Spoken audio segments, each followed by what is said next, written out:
உறவுகள் அனைவருக்கும் அன்பான வணக்கங்கள். காவேரிக்கு வந்துட்டு வேற ஒரு பையனை பார்க்குறாங்க. காவேரி மிஸ் வேற ஒருத்தவங்கள தான் கல்யாணம் பண்ணிக்க போகிறாங்களா, நம்ம அப்பாவை கல்யாணம் பண்ணலையான்னு சொல்லிட்டு அம்மு தேடி போன விஷயத்த கூட காவேரி உங்கள் பொண்ணை வச்சு நீங்கள் எமோஷ்னல் பிளாக்மெயில் பண்ணுறீங்களா அப்படின்னு விஜய்கிட்டே டேரெக்டாக கேட்டது வந்து விஜய்க்கு ரொம்பவுமே ஹர்ட் ஆகுது. அவர் டக்குன்னு இங்கே பாருங்கள், என் பொண்ணு காணா போயிட்டு அவள் திரும்ப கிடச்ச அந்த இதுலேருந்தே நான் ஷாக்கில் இருந்தே மீளாமல் இருக்கேன். அதை புரிஞ்சுக்காம இதை வச்சு நான் உங்களை பிளாக்மெயில் பண்ணுறேன் அந்த மாதிரிலாம் தயவு செஞ்சு பேசாதீங்க. இப்போ என்ன, உங்களுக்கு உங்கள் குடும்பத்து சைடும் இருந்து சரி இல்லை உங்களையும் சரி, நானும் என் ஃபேமிலியோ யாருமே வந்து இனிமேல் உங்களை தொந்தரவு பண்ணவே மாட்டோம், போதுமா அப்படின்னு சொல்லிட்டு அவர் கிளம்பி போயிடுறாரு. அதே மாதிரி ஸ்கூலுக்கு போனாலும் அங்கேயும் ஸ்கூலில் அம்மு இல்லை அப்படிங்கிறத காவேரி ரொம்ப ரொம்ப மிஸ் பண்ணுறாங்க. அதே டைம் வீட்டில் என்ன ஆகுதுன்னா, விஜய் வந்து சாப்பாடு ஊட்டிகிட்டு இருக்கும்போது சாரதா அம்மா வீட்டுக்கு போகிறாங்க. அங்கே போயிட்டு அவங்களே அம்முக்கு ஊட்டுறதா இருக்கட்டும், இதெல்லாம் பண்ணினாலும் விஜய் கூப்பிட்டு நிற்க வச்சு சாரதா அம்மா கிட்ட இப்போ டைரெக்டாகவே சொல்லிடுறாரு. இந்த மாதிரி அவள் கூப்பிட்டு என்கிட்டயே சொல்லிட்டா, இந்த மாதிரி நான் குழந்தைய வச்சு பண்ணுறேன்னு சொல்கிறா. நானும் போராடி பார்த்து டயர்ட் ஆகிட்டேன் இனிமேல் நானும் அம்முவோ அங்கே வரமாட்டோம், அதே மாதிரி நீங்களும் இங்கே வராதிங்க அப்படின்னு டேரெக்டாக மூஞ்சில் அடித்த மாதிரி சொல்லும்போது சாரதாமாவுக்கு ரொம்பவுமே கஷ்டமாக போகுது. என்ன தம்பி, நீங்களே இப்படி பேசினா எப்படி, காவேரிக்கு தான் பழசெல்லாம் மறந்து போச்சு, ஆனால் நீங்கள் கூட இப்படி சொன்னால் எப்படிப்பா அப்படிங்கிறாங்க. இல்லை என்னால் முடியல, இதுதான் தீர்வாக இருக்கும்னு நினைக்கிறேன். ஏன்னா இப்போ கல்யாணம் பண்ணிக்கோன்னு சொன்னதுனால கூட இப்போ காவேரி அவசரப்பட்டு இந்த முடிவை எடுத்திருக்காளோன்னு நீங்களே தான் சொல்கிறீங்க. அப்படி இருக்கும்போது என் மேலே இன்னும் வெறுப்பு தான் அதிகமாகும் அப்படின்னு விஜய் சொல்கிறாரு. ஆனால் சாரதாம்மா அதெல்லாம் முடியாது தம்பி, அம்முவை பார்க்காம என்னால் இருக்க முடியாது, அதுவும் இல்லாமல் அம்மா உயிரோடு இருக்கும்போதே அம்மா இல்லாமல் அம்மு இப்படி வாடுறதும் பொண்டாட்டியை கண்ணு முன்னாடியே வச்சுட்டு நீங்கள் இப்படி தனியாக இருக்கிறதையும் பார்த்துட்டு என்னால் சும்மா இருக்க முடியாதுப்பா, என் உயிரே போனாலும் சரி உங்கள் 2 பேரையும் நான் சேர்த்து வைக்காமல் விட மாட்டேன் அப்படின்னு சாரதாம்மா ஒரு சைடு சொல்லிடுறாங்க. ஸோ காவேரி ஸ்கூலில் அம்முவை ரொம்பவும் மிஸ் பண்ணதுனால நேராக அவங்க வீட்டுக்கு போயிடுறாங்க. அங்கே போனதும் ராதா சித்தியை பார்த்துட்டு அவங்க வந்து அம்முவை பார்க்கணுன்னு சொன்ன செகண்ட்லேயே வந்துட்டு ராதா சித்தி பயங்கரமாக திட்ட ஆரம்பிச்சிடுறாங்க. நீ எதுக்காக அவளை பார்க்கணுன்னு நினைக்கிற, அதான் முடியாது, விஜயை கல்யாணம் பண்ணிக்க முடியாதுன்னு சொல்லி போயிட்டு இல்லை, அந்த பிஞ்சு மனசில் அவள் ஆசையினால தான் உன்னை தேடி வந்தா, அப்படிலாம் என் குழந்தை காணா போகிற அளவுக்கு அவள் வந்து இப்படி இருக்காங்க போது நீ தான் மாறவே இல்லை, அப்படிங்கும்போது நீ எதுக்கு இங்கே வர, நீ ஒன்றும் எங்கள் குழந்தைய பார்க்கணுன்னுலாம் அவசியம் இல்லை, ஒழுங்காக வெளியே போ அப்படின்னு சொல்லிடுறாங்க. ஸோ இதை கேட்டதும் தாத்தா டக்குன்னு வந்துடுறாரு. வந்துட்டு என்ன ராதா பேசிகிட்டு இருக்க அப்படின்னு சொல்லிட்டு, நீ போமா, குழந்தை மாடியில் ரூமில் தான் இருக்கா, நீ போ அப்படின்னு சொல்லி காவேரி அனுப்பி வச்சுட்டு, என்ன ராதா எந்த சூழ்நிலையில் எது பேசணும்னு உனக்கு தெரியாதா அப்படின்னு சொல்லிட்டு ராதா சித்திக்கிட்டே சொல்லிட்டு காவேரி குழந்தைய பார்த்துட்டு போகிற வரைக்கும் நீ அந்த சைடே போகக்கூடாது அப்படின்னு சொல்லிடுறாரு. ஸோ ரூமுக்கு போன காவேரி அம்முக்கிட்ட போய் பார்த்துட்டு, என்னம்மோ ஏன்டா ஸ்கூலுக்கு வரல அப்படின்னு சொல்லி கேட்குறாங்க. இல்லை மிஸ், அப்பா தான் இன்றைக்கி ஸ்கூலுக்கு போக வேணான்னு சொல்லிட்டாங்க அப்படின்றாங்க. சரிடா, நீ எதுக்காக, நீ சின்ன குழந்தை தானே, எதுக்காக என்னை தேடிட்டு நீ அவ்வளோ தூரம் வெளியே தனியாக போனேன் அப்படின்றாங்க. இல்லை மிஸ், எனக்கு உடனே உங்களை பார்க்கணும் போல் தோணுச்சு, அதனால தான் நான் வந்தேன் அப்படிங்கிறாங்க. சரிடா, என்னை பார்க்கணுன்னு தோணுச்சுன்னா நீ அப்பா கிட்ட சொல்லிட்டாவது வந்திருக்கலாம்ல, தனியாக எதுக்கு போனேன் அப்படின்றாங்க. இல்லை, வீட்டில் பேசிக்கிட்டாங்க, நீங்கள் வேற யாரையோ கல்யாணம் பண்ணிக்க போகிறீங்களாமே, என் அப்பாவை நீங்கள் வேணான்னு சொல்லிட்டீங்களாம், அதனால தான் உங்களை பார்க்கலான்னு நானே கிளம்பி வந்தேன் அப்படிங்கிறாங்க. காவேரிக்கு அப்படியே ஒரு மாதிரி சோகமாக ஆகுது முகமே. அப்போ டக்குன்னு, ஆமாம் மிஸ், நீங்கள் என் அப்பாவை பிடிக்கலன்னு சொல்லிட்டீங்களாம், என் அப்பா ரொம்ப ரொம்ப நல்லவர், என் மேலே எவ்வளோ பாசம் வச்சுருக்காரு தெரியுமா, எங்கள் அப்பா ரொம்ப ரொம்ப நல்லவர் மிஸ், நீ உங்களையும் நல்லா பார்த்துக்குவார், நான் பிறந்ததுலேருந்து எங்கள் அம்மாவை பார்த்ததே இல்லை, ஆனால் உங்கள் கூட இருக்கும்போது தான் என் அம்மா கூட இருக்க மாதிரி எனக்கு தோணுது, நீங்களே எனக்கு அம்மாவாக வந்தீங்கன்னா நல்லா இருக்கும்ல, ப்ளீஸ் மிஸ் அப்படின்னு சொல்லிட்டு இப்போது பாப்பா வந்து காவேரி கிட்ட பேசிகிட்டு இருக்காங்க. அந்த டைம் பார்த்து கரெக்டாக விஜய் வந்து கதவை திறக்கிறாரு. அப்போது காவேரி வந்து பாப்பா கிட்ட பேசிட்டு விளையாடிட்டு இருக்கதை பார்த்தோன்னே விஜய்க்கு பயங்கரமாக கோவம் வந்துடுது. ஏன்னா காலையில் கூப்பிட்டு நம்மளை அப்படி பேசிட்டு இப்போ வீட்டுக்கே வந்து பாப்பா கிட்ட உட்காந்துட்டு இருக்கானா, மேலும் மேலும் இன்னும் ஆசையை வளர்க்குறதுக்கா அப்படிங்கிற மாதிரி பார்த்துட்டு, ஒரு நிமிஷம் தனியாக வாங்க அவங்கக்கிட்ட பேசணும் அப்படிங்கிறாரு. அப்போ காவேரி அப்படியே பார்த்துட்டே இருக்கும்போது, மிஸ் உங்களை தான் அப்பா கூப்பிட்றாங்க போங்க அப்படிங்கிறாங்க. சரின்னு காவேரி இப்படி வெளியில் வரும்போது விஜய் அப்படியே பார்க்குறாரு. எதுக்கு வந்தீங்க அப்படிங்கிறாங்க. என்ன சார், நான் காலையில் பேசினதை வச்சு நீங்கள் கோவமாக இருக்கீங்களா அப்படிங்கிறாங்க. கோவமாக இருக்கேனா, நான் தான் காலையிலே உங்ககிட்ட சொல்லிட்டேன்ல, நானும் என் ஃபேமிலியில் இருக்கவங்களோ உங்களை எதுவும் தொந்தரவு பண்ண மாட்டோன்னு, அப்புறம் எதுக்கு நீங்கள் இங்கே வந்தீங்க அப்படிங்கிறாங்க. இல்லை சார், அம்மு கிளாஸில் இன்றைக்கி இல்லையா, எனக்கு ஒரு மாதிரி இருந்துச்சு, அதான் அவளை பார்த்துட்டு போகலான்னு வந்தேன் அப்படிங்கிறாங்க. இங்கே பாருங்கள் மிஸ், திரும்ப அம்முக்கிட்ட வந்து நீங்கள் பேசுகிறது பழகிறது இதெல்லாம் தொடர்ந்து நடந்துக்கிட்டே இருந்துச்சுன்னா அவள் மேலும் இன்னும் ஆசையை வளர்த்துக்கிட்டே தான் இருப்பாள். நாங்கள் ஏதோ அட்ஜஸ்ட் பண்ணி நாங்கள் எங்களுக்கு புரியும், நாங்கள் மாறிக்குவோம். ஆனால் அவள் குழந்தை பிறந்ததுலேருந்தே அவள் அம்மாவை பார்த்ததில்ல, உங்களை அம்மாவாக நினச்சிட்டு நீங்களே வரணும்னு நினச்சி ஆசைப்படுறா. அப்படி இருக்கும்போது நீங்கள் மேலும் போய் அவளை ஆசையை தூண்டிகிட்டு இருக்க வேணாம், தயவு செஞ்சு இந்த சைடே வராதிங்க நீங்கள் அப்படின்னு சொல்லிட்டு காவேரி கிட்ட ரொம்ப ஸ்ட்ரிக்டாக சொல்லிடுறாரு. ஸோ வீட்டை பொறுத்த வரைக்கும் பார்த்து பார்த்தா மணி 6 மணி ஆக போகுது, இன்னும் காவேரி வரலை அப்படிங்கிற ஒரு டென்ஷன் சாரதாம்மாக்கு இருந்துகிட்டே இருக்குது. அவங்க போய் எல்லாருக்கிட்டையும் சொல்லும்போது, அவள் தான் அப்பப்போ லேட்டாக வருவான், நீ சொல்லியிருக்கீல்லம்மா அப்படிங்கிறாங்க. அப்படி இல்லடி, மற்ற நாளில் 7 மணிக்கு வந்தால் கூட எனக்கு இந்த மாதிரி தோணுதில்லை. ஆனால் காலையில் வேற சண்டை போட்டு அனுப்பிட்டேன். அவளும் இனிமேல் நான் இங்கே வரமாட்டேன்னு வேற சொல்லிட்டு போனாலே எனக்கு ஏதோ பயமாக இருக்குது, கொஞ்சம் ஃபோன் பண்ணுங்களேன் அப்படின்னும் போது நிவின் கால் பண்ணுறாரு. மொபைல் சுவிட்ச் ஆஃப்னு வரும்போது எல்லாருமே டென்ஷன் ஆயிடுறாங்க. நான் ஸ்கூலுக்கே போய் பார்த்துட்டு வரேன் அப்படின்னு நிவின் கிளம்புறாரு. அப்போது நீங்கள் அங்கே போய் பார்த்த உடனே எனக்கு ஃபோன் பண்ணுங்க மாப்பிள்ள அப்படின்னோடனே, கண்டிப்பாக பண்ணுறேன், ஒருவேளை காவேரி இங்கே வந்துட்டாலும் எனக்கு ஃபோன் பண்ணுங்க அப்படின்னு சொல்லிட்டு இவர் நேராக கிளம்பி ஸ்கூலுக்கு போகிறாரு. அங்கே வாட்ச்மேன் கிட்டே கேட்டால், இல்லை சார் ஸ்கூல் விட்டோடனே எல்லாருமே போயிட்டாங்க, இங்கே யாருமே இல்லை அப்படின்னு சொன்ன உடனே இப்போது நிவினுக்கு ரொம்பவுமே டென்ஷன் ஆகிடுது. சரி கால் பண்ணி பார்த்துட்டு இப்போ திரும்ப சுவிட்ச் ஆஃப்னு வரும்போது என்ன பண்ணுறதுனே புரியாமல் இப்போ விஜய்க்கு ஃபோன் பண்ணுறாரு. விஜய்க்கு ஃபோன் பண்ணுற அந்த செகண்டில் பார்த்தா இப்போ காவேரியும் விஜயும் பேசிகிட்டு இருக்காங்க. அந்த டைமில் தான் நிவினுமே கால் பண்ணுறாரு.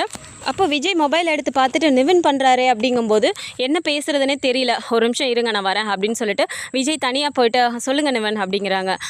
விஜய் பிரதர், ஒரு முக்கியமான விஷயம் பேசலான்னு தான் கூப்பிட்டேன் அப்படிங்கிறாங்க. சொல்லுங்கள் அப்படின்னோடனே, இல்லை காவேரி இன்னும் வீட்டுக்கு வரவே இல்லை, ஸ்கூலுக்கு போய் பார்த்தேன் அங்கேயும் இல்லை, காலையில் வேற அத்தை அவகிட்ட சண்டை போட்டாங்களா, அதனால் எதுவும் கோவத்தில் எங்கேயும் போயிட்டாளா என்னன்னு தெரியல, அங்கே எதுவும் வந்தாளா அப்படிங்கிறாங்க. பிரதர் நீங்கள் எதுவும் டென்ஷன் ஆகாதீங்க, அவள் இங்கே தான் இருக்கா அப்படிங்கிறாங்க. அங்கே இருக்காளா, என்ன பிரதர் சொல்கிறீங்க அப்படிங்கிறாங்க. ஆமாம், அம்மு இன்னைக்கு ஸ்கூலுக்கு போகலை, அதனால் அம்மு அங்கே இல்லாததுனால நேராக இங்கேயே வந்துட்டா அப்படின்றாங்க. பிரதர் என்ன பிரதர் இது, லாஜிக்கே இல்லாமல் இருக்குது. காலையில் தான் உங்ககிட்ட அப்படி பேசியிருக்கா, இப்போ என்னடானா குழந்தைய பார்க்காம இருக்க முடியலன்னு அங்கேயே வந்திருக்கா, என்ன தான் சொல்கிறதுனே தெரில அவளை அப்படிங்கிறாங்க. அதான் பிரதர் நானும் இப்போ பேசிகிட்டு இருக்கேன், தயவு செஞ்சு இங்கே இந்த சைடே வராதிங்க அப்படின்னு சொல்லி நானும் சொல்லிட்டுருக்கேன் அப்படிங்கிறாங்க. என்ன பிரதர் இப்படி சொல்லிட்டீங்க அப்படின்றாங்க. நீங்கள் முதல்ல கிளம்பி வாங்க, காவேரி இங்கே தான் இருக்கா, முதல்ல அத்தைக்கிட்ட சொல்லிடுங்க அப்படிங்கிறாங்க. ஓகே பிரதர் அப்படின்னு சொல்லிட்டு அவர் நிவினும் வந்துட்டு வீட்டுக்கு ஃபோன் பண்ணி சொல்கிறாரு. அங்கே சாரதாம்மா கேட்டுட்டு ஷாக் ஆகுறாங்க. அவள் எதுக்கு தம்பி அங்கே போனா, காலையில் தான் அந்த பேச்சு பேசியிருக்கா, அப்புறம் எதுக்கு அங்கே போனா அப்படின்றாங்க. அதான் தான் எனக்கும் புரியல, விஜய் கிட்ட தான் பேசிட்டு இருக்காளாம். இப்போ விஜய் பிரதரும் இங்கெல்லாம் வராதுன்னு சொல்லிட்டு திட்டி விட்டார் போல இருக்கு அப்படிங்கிறாங்க. நல்லா வேணும் அவளுக்கு, நல்லா வாங்கட்டும் தம்பி அப்படிங்கிறாங்க. சரிங்க நான் இப்போ சொல்லிடலான்னு தான் ஃபோன் பண்ணேன், நான் இப்போ அங்கே போகிறேன் அப்படிங்கிறாங்க. சரிங்க தம்பி அப்படின்னு அவங்களும் ஃபோனை வச்சிடுறாங்க. ஸோ நேராக நிவின் வீட்டுக்கு வந்த உடனே இப்போ காவேரி நான் கிளம்புறேன் அப்படின்னு சொல்லிட்டு அவங்க வெளியில் வரதுக்கும் நிவின் வரதுக்கும் கரெக்டாக இருக்குது. பார்த்துட்டு நிவின் நீங்கள் இங்கே அப்படிங்கிறாங்க. மொபைல் ஏன் சுவிட்ச் ஆஃபில் இருக்குது காவேரி அப்படிங்கிறாங்க. அதுவா, அது மதியமே சுவிட்ச் ஆஃப் ஆயிடுச்சு, சார்ஜ் போடல அப்படிங்கிறாங்க. என்ன காவேரி நீ இங்கே வரேன்னா சொல்லிட்டு வர மாட்டியா, அங்கே வீட்டில் எல்லாம் அத்தை உட்காந்து டென்ஷனில் இருக்காங்க அப்படிங்கிறாங்க. எதுக்கு டென்ஷனில் இருக்காங்க, காலையில் தான் அப்படி பேசிச்சு அம்மா, அப்புறம் என்னவா அப்படிங்கிறாங்க. என்ன காவேரி சொல்கிறதே நீ புரிஞ்சுக்க மாட்டியா, அவங்க ஏதோ டென்ஷனில் பேசினாங்கன்னா அதுக்காக அப்படியே விட்டுருவாங்களா, உன்னை இது இப்போ நான் ஸ்கூல் வரைக்கும் போய் தேடிட்டு வரேன், இங்கே வரேன்னா சொல்லிட்டு வர மாட்டியா நீ அப்படிங்கிறாங்க. இல்லை நிவன், அம்முவை பார்க்காம எனக்கு ஒரு மாதிரி இருந்ததா, அம்மு வேறு இன்றைக்கி ஸ்கூலுக்கு வரலை, சரி அதான் என்னவோ ஏதோன்னு பார்த்துட்டு போகலான்னு வந்தேன் அப்படிங்கிறாங்க. நான் உன்னை கேட்டால் கோச்சிக்க மாட்டியே காவேரி அப்படிங்கிறாங்க. என்ன நிவன், விஜயை வேணான்னு சொல்கிற, குழந்தைய மட்டும் எதுக்கு தேடி போகிறேன்னு தானே இப்போ கேட்க போகிறீங்க அப்படிங்கிறாங்க. ஆமாம் அதான் உனக்கே தெரியுதுல்ல, விஜய் பிரதரை மட்டும் வேணாங்கிற, அப்புறம் அம்முக்கிட்ட போய் அவகிட்ட பாசத்தை காட்டிகிட்டு இருந்தா பாரு, காலையிலே அவள் என்ன பண்ணா, உன்னை தேடிட்டு அவள் பாட்டுக்கு ரோட்டுக்கு தனியாக வந்துட்டால, பாதை தெரியாமல் குழந்தை எங்கெங்கேயோ போயிட்டா, கரெக்ட் டைமில் நான் வந்ததுனால அம்முவை பிடிச்சிட்டேன், இல்லைனா அவள் வேற எங்கேயாவது காண போயிருந்தா என்ன பண்ணியிருக்க முடியும் அப்படிங்கிறாங்க. அப்படி காவேரி யோசிச்சுட்டே இருக்காங்க. நீ திரும்ப இங்கே வந்து குழந்தைகிட்ட பேசிகிட்டு இருந்தீங்கன்னா குழந்தைக்கு இன்னும் அப்படியே ஆசை அதிகமாகிட்டே தானே இருக்கும், இதுக்கு நீ என்ன பதில் சொல்ல போகிற காவேரி அப்படிங்கிறாங்க. அப்படி காவேரிக்கு எதுவுமே பேசுகிறதுக்கு இல்லை. விஜயும் அப்படியே நின்று பார்த்துட்டே இருக்காரு. நல்லா சொல்லுங்கள் பிரதர், நானும் அதை தான் சொல்லியிருக்கேன், தேவையில்லாமல் வந்து என் குழந்தை மனசில் ஆசையை வளர்க்க வேணாம், அவள் ஏற்கனவே இப்படி ஆசையை வளர்த்ததுக்கே அவளுக்கு நான் என்ன சொல்லி சமாளிக்க போகிறேன்னு எனக்கு தெரியல, அதான் அவங்களுக்கு என்னை பிடிக்கலன்னு சொல்லிட்டாங்கல்ல, அப்புறம் எதுக்கு இங்கே தேடி வராங்க, இனிமேல் நானும் என் குழந்தையோ அவங்களுக்கு தொந்தரவாக இருக்க மாட்டோம், அவங்களை கிளம்ப சொல்லுங்கள் அப்படிங்கிறாங்க. அப்படி காவேரி பார்த்துட்டு, நான் ஒன்றும் உங்களை தொந்தரவு பண்ணுறதுக்காகலாம் ஒன்றும் வரலை, அம்மு ஏன் ஸ்கூலுக்கு வரலை அதனால தான் கேட்க வந்தேன் அப்படிங்கிறாங்க. அம்மு என்னோட ஸ்டூடெண்ட்டு அதனால நான் வந்தேன் அப்படின்னோடனே அப்போ நிவின் பார்க்குறாரு. ஏன் காவேரி, அம்மு உன்னோட ஸ்டூடெண்ட்டுன்னு நீ பார்க்க போனீன்னா இப்படி தான் உன் ஸ்டூடெண்ட் யார் லீவ் போட்டாலும் தேடி போவியா நீ அப்படின்னு சொல்லி கேட்குறாங்க. காவேரிக்கு பேசவே முடியல, ஒரு மாதிரி வாயடிச்சு போய் நின்றுட்டு, இப்போ என்ன நிவன் நான் இங்கே வந்தது தப்பா அப்படிங்கிறாங்க. தப்பாக சொல்லலை காவேரி, ஏன் நீ அதை புரிஞ்சுக்க மாட்டேங்கிற, உனக்கும் ஏதோ ஒரு வகையில் அம்முவை பிடிச்சிருக்கு, பிடிச்சிருக்கு, அதைத்தானே நாங்களும் சொல்கிறோம், அதை தான் நீ புரிஞ்சுக்கவே மாட்டேங்கிற அப்படிங்கும்போது அப்படியே விஜயை பார்த்து ஒரு மாதிரி முறைக்கிற மாதிரி பார்த்துட்டு நான் கிளம்புறேன் அப்படின்னு சொல்லிட்டு விறுவிறுன்னு கிளம்பி போயிடுறாங்க. இப்போ விஜயும் நிவினும் பார்த்துட்டு பேசுகிறாங்க. என்ன பிரதர் அப்படின்றாங்க. அவள் தனியாக போகிறா, நீங்கள் கிளம்புங்க நிவன், நம்ம பேசிக்கலாம் அப்படின்னோடனே சரி ஓகே அப்படின்னு சொல்லிட்டு இப்போ காவேரியை கூப்பிட்டுட்டு நிவன் வீட்டுக்கு போகிறாரு. அங்கே போனால் சாரதாம்மா அப்படியே ஒரு மாதிரி கடுப்புலே உட்காந்துட்டு இருக்காங்க. உள்ளே அப்படியே காவேரி போய் உட்காந்துட்டு என்னம்மா காலையில் அப்படி பேசினா இப்போ ஏதோ என்னை தேடினியாமே அப்படிங்கிறாங்க. ஏய் நான் எதுக்குடி உன்னையே தேட போகிறவ சொல்லிட்டு போகணும்ல, மணி ஆயிடுச்சு 6 மணி ஆயிடுச்சு காணாமேன்னு சொல்லி நான் சொல்லிட்டு இருந்தேன், நிவின் தம்பி தான் கிளம்பி வந்துச்சு, நான் ஒன்றும் உன்னை தேட சொல்ல அப்படிங்கிறாங்க. இதுக்கு ஒன்றும் குறைச்ச இல்லைம்மா அப்படிங்கிறாங்க.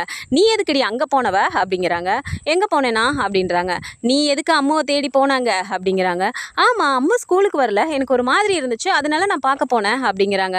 நீ எதுக்குடி அங்கே போய் பார்க்க போனோம், ஏற்கனவே அந்த பிஞ்சு மனசில் ஆசையை வளர்த்து விட்டுட்ட, பத்தாததுக்கு உன்னை யாரடி போய் அங்கே மதர்ஸ் டே காம்படிஷன் நடக்குதுன்னா உன்னை யாரடி போய் அம்மாவை அங்கே நடிக்க சொன்னது, அதான் விஜய் தம்பியை கவுனெல்லாம் எடுத்துகிட்டு வந்துருந்துச்சுல்ல, அதுவே நடித்து ஏதோ ஒன்று பண்ணிட்டு போகுது, உனக்கு என்னடி அவ்வளோ அக்கறை, அம்மாவா நான் நடிக்க போகிறேன்னு சொல்லிட்டு அந்த குழந்தைகிட்ட அம்மா பாசத்தை காட்டிட்ட, அதனால அந்த குழந்தையும் உன்னையவே அம்மாவாக நினச்சிக்கிட்டு உன்னை தேடி வந்து பார்க்கணும், எங்கள் அப்பாவை கல்யாணம் பண்ணிக்கங்கன்னு சொல்லணும்னு நினச்சிட்டு அந்த குழந்தைய நேராக வந்து காணா போயிருந்தா என்னடி பண்ணியிருக்க முடியும், என்னடி பதில் சொல்லியிருக்க முடியும் அந்த தம்பிக்கு அப்படிங்கிறாங்க. காவேரிக்கு எதுவுமே பேசுறதுக்கு இல்லை அப்படின்னு நின்றுட்டே இருக்காங்க. இங்கே பாரடி காவேரி, இதுதான் என்னோட முடிவு. ஒன்று அந்த குழந்தைய போய் பார்க்கக்கூடாது, இல்லை அந்த விஜய் தம்பிக்கிட்ட பேசக்கூடாதுன்னு நீ முடிவு எடுத்துட்டீங்கன்னா அந்த குழந்தையும் நீ பார்க்கக்கூடாது, அப்புறம் எதுக்குடி நீ அந்த வீடு வரைக்கும் போகிற, ஒன்று கல்யாணத்தை பண்ணிவிட்டு அந்த குழந்தைக்கு அம்மாவாக வாழ பழகு, இல்லையா அந்த குழந்தையும் வேணாம் ஒன்றும் வேணான்னு சொல்லிட்டு மொத்தமாக முறிச்சு விட்டுட்டு நீ பாட்டுக்கு உன் வேலையை பாரு, உன் ஸ்கூலில் பிள்ளைங்க வரலன்னா இப்படி தான் ஒவ்வொரு பிள்ளைய நீ தேடிட்டு போறியா அப்படின்னு சொல்லிட்டு சாரதாம்மா ஒரு சைடு திட்ட ஆரம்பிச்சிடுறாங்க. காவேரி அப்படியே ஒரு மாதிரி விறுவிறுன்னு போய் கதவை சாத்திட்டு உள்ளே போயிடுறாங்க. கங்கா அப்படியே பார்த்துட்டு என்னம்மா நீ அவகிட்ட இப்படி பேசிட்ட அப்படிங்கிறாங்க. நீ சும்மா இருடி, அவள் எப்படி பேசினா எப்படி வழிக்கு வருவான்னு எனக்கு தெரியாதா, நீ அமைதியாரு நான் பார்த்துக்கிறேன் அப்படின்னு சொல்லிட்டு சாரதாமாவும் சொல்லிட்டு போயிடுறாங்க. இப்போ காவேரி ரூமில் உட்காந்துட்டு இருக்கும்போது அப்படியே அவங்க மதர்ஸ் டேயில் பாப்பா கூட நடந்ததாக இருக்கட்டும், அவங்க அந்த காம்படிஷனில் காவேரிக்கு பிடிச்சது எல்லாத்தையுமே வந்துட்டு அவங்க அம்மாவாக நின்று ப்ரெசென்ட் பண்ணி அங்கே சொன்னதாக இருக்கட்டும், எல்லா விஷயத்தையுமே அப்படியே யோசிச்சு பார்க்குறாங்க.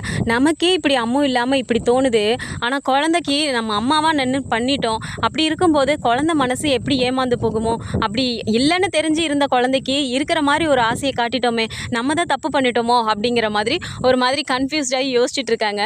ஸோ இப்போ விஜய் வந்து காவேரி அவாய்ட் பண்ண தான் காவேரிக்கு வந்துட்டு விஜய் மேலே லவ்வே வரப்போகுது. ஸோ இந்த மாதிரியான கதைக்களம் வந்தால் நல்லா இருக்கும்னு நினச்சிங்கன்னா மறக்காமல் நம்மளோட சேனலை சப்ஸ்கிரைப் பண்ணிக்கோங்க. அண்ட் வீடியோ பிடிச்சிருக்கு அப்படின்னா சின்னதாக லைக்கை மட்டும் கொடுத்துருங்க. தேங்க்ஸ் ஃபார் வாட்சிங்.